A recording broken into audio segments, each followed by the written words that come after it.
Vous vous êtes déjà demandé pourquoi on avait des logiciels qui datent de la Seconde Guerre mondiale à l'hôpital alors qu'on est en 2025?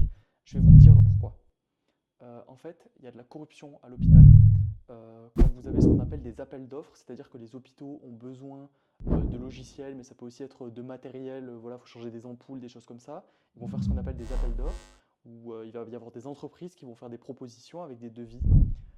Et en fait, lors de ces appels d'offres, ce qui se passe, c'est que il y a des grands groupes, des grandes entreprises, des milliardaires qui vont corrompre les personnes qui sont responsables au sein de l'hôpital de ces appels d'offres pour avoir l'exclusivité sur certains contrats.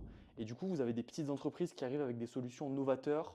Leur produit peut être génial, le prix peut être méga concurrentiel. Mais en fait, elles vont être directement évincées pour des raisons obscures. Et là, récemment, vous avez l'exemple avec Galéon, qui est une start-up française, qui a été évincée d'une appel d'offres pour un motif bizarre, c'est votre entreprise n'a pas assez de salariés ou alors qu'ils ont 20 salariés, enfin voilà.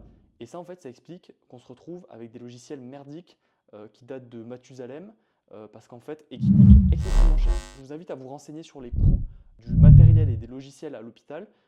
C'est une folie.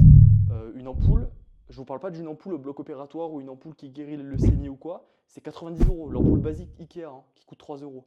Euh, Ça là, ce logo qui a été designé pour le CHU de Nantes, il a coûté 185 000 euros. Et à côté de ça, on ferme des services parce qu'il n'y a pas assez de moyens pour avoir un nombre suffisant de lits ou pour mieux payer les soignants. Moi, perso, ce logo-là, je vous le fais en 5 minutes sur Paint. Si l'hôpital m'avait payé 200 euros pour faire ce logo, j'aurais l'impression de les voler en fait. Donc voilà, maintenant vous savez.